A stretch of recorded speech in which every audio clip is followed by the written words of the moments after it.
नमो भगवते वासुदेवाय। राधे राधे, हरे कृष्णा। स्वागत है आपका हमारे चैनल त्योहार गाइड पर।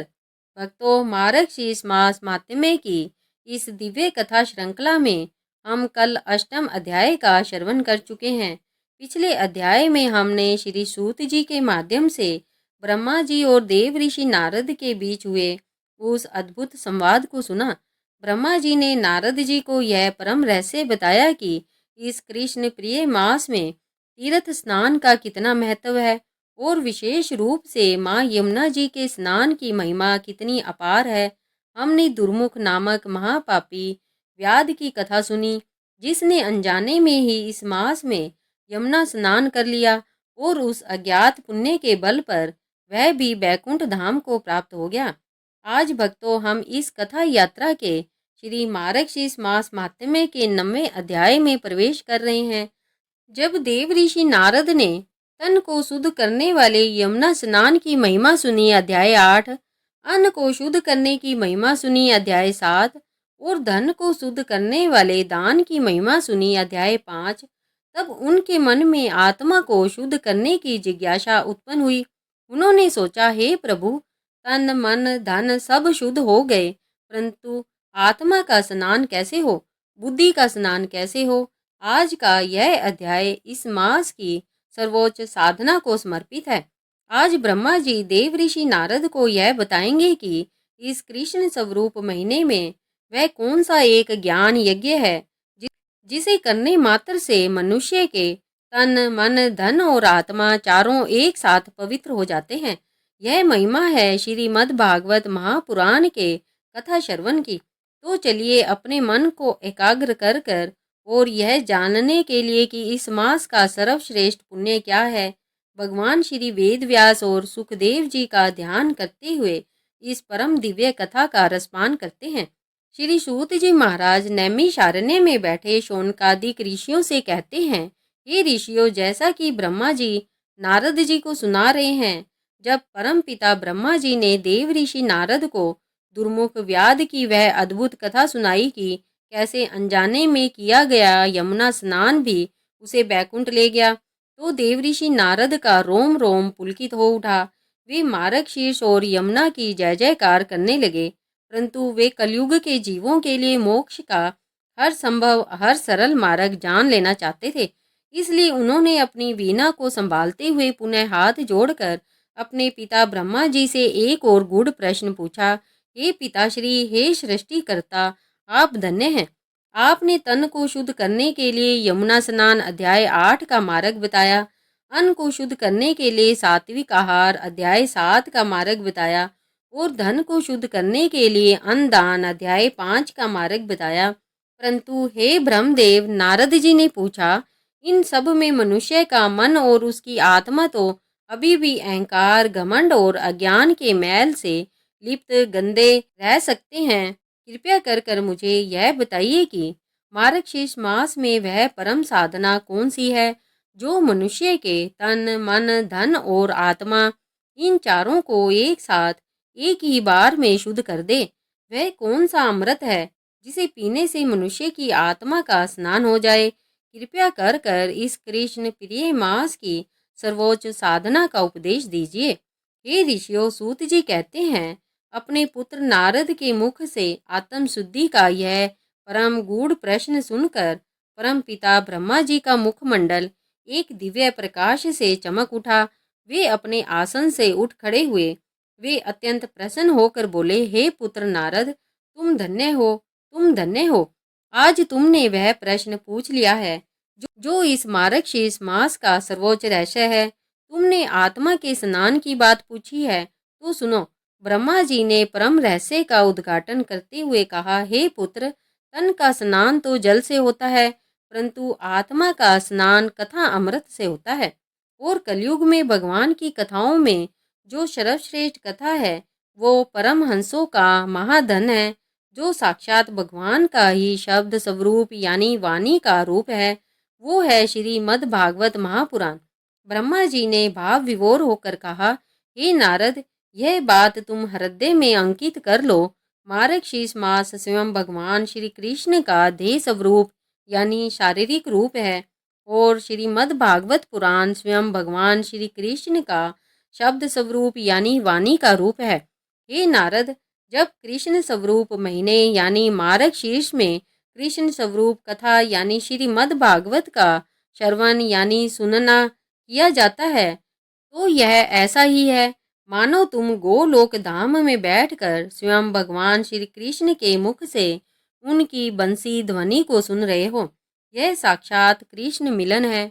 ब्रह्मा जी ने इस महायज्ञ का फल बताते हुए कहा, हे पुत्र नारद, इस मार्गशीर्ष मास में जो मनुष्य किसी ज्ञानी भक्त के मुख से श्रीमद् भागवत के केवल एक श्लोक को भी श्रद्धा पूर्वक सुन लेता है, उसे 1000 अश्वमेघ यज्ञ और 100 वाजपेय यज्ञ करने से भी करोड़ों अरबों गुना अधिक फल उसी क्षण प्राप्त हो जाता है। जो भक्त इस मास में भागवत सप्ताह का आयोजन कराता है या सुनता है, उसके तो इस जन्म के ही नहीं बल्कि पिछले 7 जन्मों के पाप उसी क्षण भस्म हो जाते हैं। पितरक में उसकी 21 पीढ़ियां जो नरक में सड़ रही हो, वे भी तत्काल प्रेत योनि से मुक्त होकर दिव्य देह धारण करती है और बैकुंठ धाम को चली जाती है। हे नारद, भागवत कथा श्रवण से बढ़कर इस मार्गशीर्ष मास में ना कोई तीर्थ है, ना कोई दान है और ना ही कोई तप है। यह सर्वश्रेष्ठ है। अपनी बात को सिद्ध करने के लिए ब्रह्मा जी ने नारद जी को एक अत्यंत अद्भुत सत्य कथा सुनाई। वे बोले, हे नारद, सुनो, प्राचीन काल में अवंती नगरी में वेदमाली नाम का एक ब्राह्मण रहता था। वह नाम का ही वेदमाली यानी वेदों की माला पहनने वाला नहीं था, बल्कि उसे चतुर्वेद यानी चारों वेद कंठस्थ थे, यानी मुंह जवानी याद थे। वह अत्यंत विद्वान, प्रखर बुद्धिमान और कर्म कांड में परम निपुण था।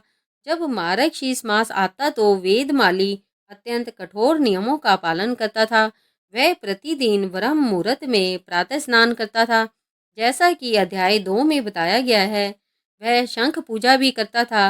वह अन्न दान और वस्त्र दान भी करता था, जैसा कि अध्याय 5 में बताया गया है। और वह सात्विक आहार भी लेता था, जैसा कि अध्याय 7 में बताया गया है। उसे देखकर पूरा नगर उसे महाभक्त और महातपस्वी कहकर पूजता था। परंतु हे नारद, ब्रह्मा जी ने दुख से कहा, उस वेदमाली के हृदय में भक्ति का लेश मात्र भी नहीं था। वह यह सब तप और दान भगवान कृष्ण को पाने के लिए नहीं बल्कि संसार में मान, प्रतिष्ठा, यश और अहंकार की पुष्टि के लिए करता था। उसे अपने ज्ञान का और अपने शुद्धता का भयंकर घमंड था। वह उन भोले भाले भक्तों को जो केवल प्रेम से कृष्ण नाम का कीर्तन करते थे, मूर्ख और अज्ञानी समझकर उनका तिरस्कार यानी अपमान करता था।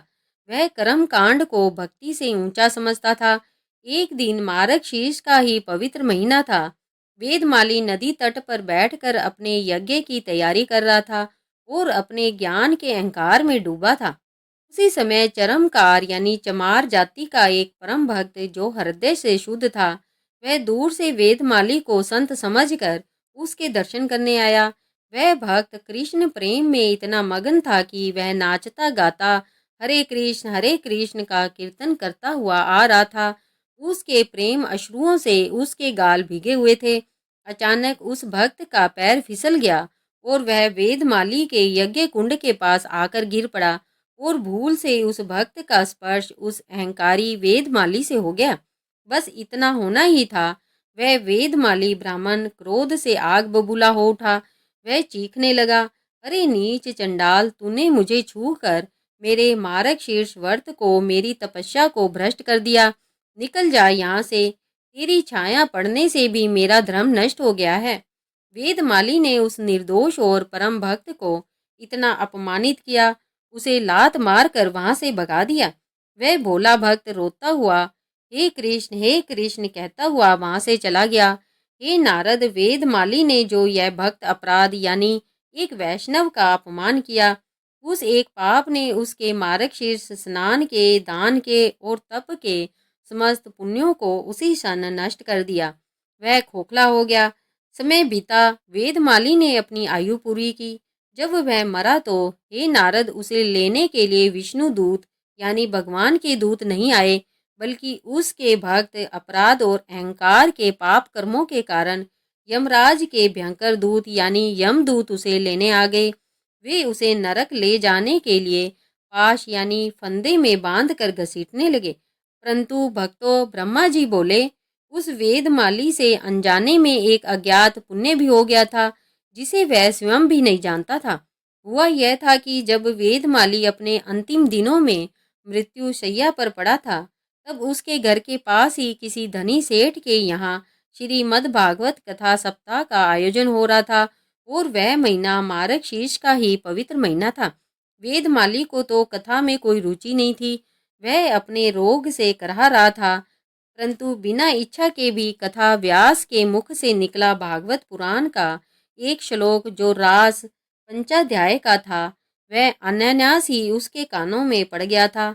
बस जैसे ही यमदूतों ने उस वेदमाली की आत्मा को घसीटा, उसी क्षण आकाश मार्ग से दिव्य विमान लेकर भगवान विष्णु के पार्षद यानी विष्णु दूत वहां प्रकट हो गए। उन्होंने यमदूतों को रोक दिया।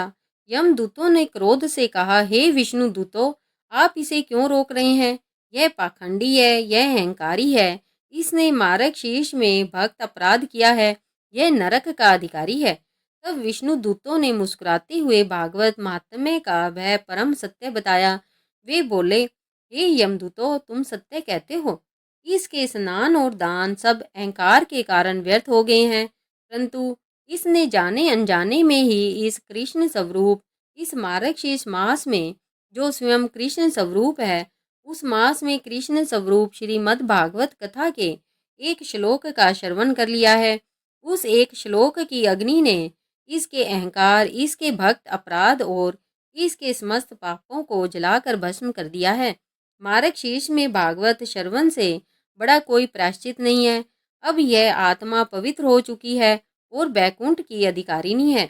यह सुनकर यमदूत लज्जित होकर प्रणाम कर कर वापिस यमलोक लौट गए और विष्णु दूत उस वेदमाली की आत्मा को दिव्य देह देकर विमान में बिठाकर बैकुंठ धाम ले गए। हे नारद, ब्रह्मा जी ने अपनी कथा का समापन करते हुए कहा, अब तुम समझे। प्रातः स्नान यानी तप केवल तन को शुद्ध करता है, अन्नदान यानी दान केवल धन को शुद्ध करता है, परंतु मार्ग शीर्ष में किया गया श्रीमद् भागवत कथा श्रवण वह भक्त की आत्मा को ही शुद्ध कर देता है। इसलिए हे पुत्र, कलयुग के जीवों को जाकर बताओ कि यदि वे मार्ग शीर्ष में और कुछ ना भी कर सके तो केवल श्रीमद् भागवत कथा का आश्रय ले ले। यही इस मास की सर्वोच्च साधना और परम भक्ति है। इस प्रकार श्री सूत जी महाराज ने नैमिषारण्य में बैठे सौनकादिक ऋषियों को बताया कि कैसे परमपिता ब्रह्मा जी ने देव ऋषि नारद जी को मार्गशीर्ष मास में श्रीमद् भागवत कथा श्रवण का यह अमोघ महात्म्य सुनाया। भक्तों, यह था मार्गशीर्ष महात्म्य का 9वां अध्याय। इस अध्याय ने हमें यह सिखाया कि हमारे सभी दान और तप तब तक व्यर्थ है जब तक हमारे मन में अहंकार है, और उस अहंकार को धोने का एकमात्र तीर्थ जल है श्री कृष्ण कथा। यह अध्याय हमें यह आश्वासन देता है कि यदि हम इस महीने में श्रद्धा पूर्वक केवल कथा श्रवण भी कर लें तो भी हमारा उद्धार निश्चित है। उम्मीद है कि आपको मार्गशीर्ष महात्म्य के 9वें अध्याय की यह दिव्य, विस्तृत और भावपूर्ण कथा पसंद आई होगी। भागवत कथा की महिमा सुनने के बाद नारद जी के मन में क्या नई जिज्ञासा उठी और ब्रह्मा जी ने इस मास के अंतिम दिवस यानी पूर्णिमा की ओर इस व्रत के उद्यापन यानी समापन विधि के बारे में क्या बताया, यह सब हम जानेंगे कल 10वें अध्याय की परम दिव्य कथा में। यदि यह कथा आपके हृदय को छू गई हो और आपके मन में श्रीमद् भागवत के प्रति श्रद्धा जागृत हुई हो तो कृपया इस प्रस्तुति को अपना स्नेह दे।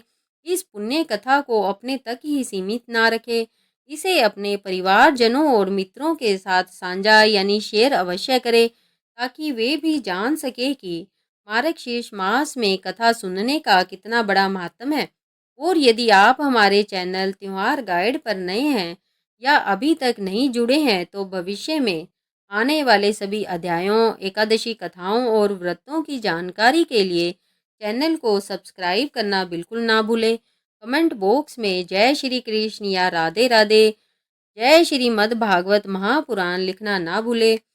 भगवान श्री कृष्ण की असीम कृपा और कथा श्रवण का संपूर्ण पुण्य फल आप सभी भक्तों को प्राप्त हो, इसी मंगल कामना के साथ अब मुझे आज्ञा दीजिए। राधे राधे, हरे कृष्णा।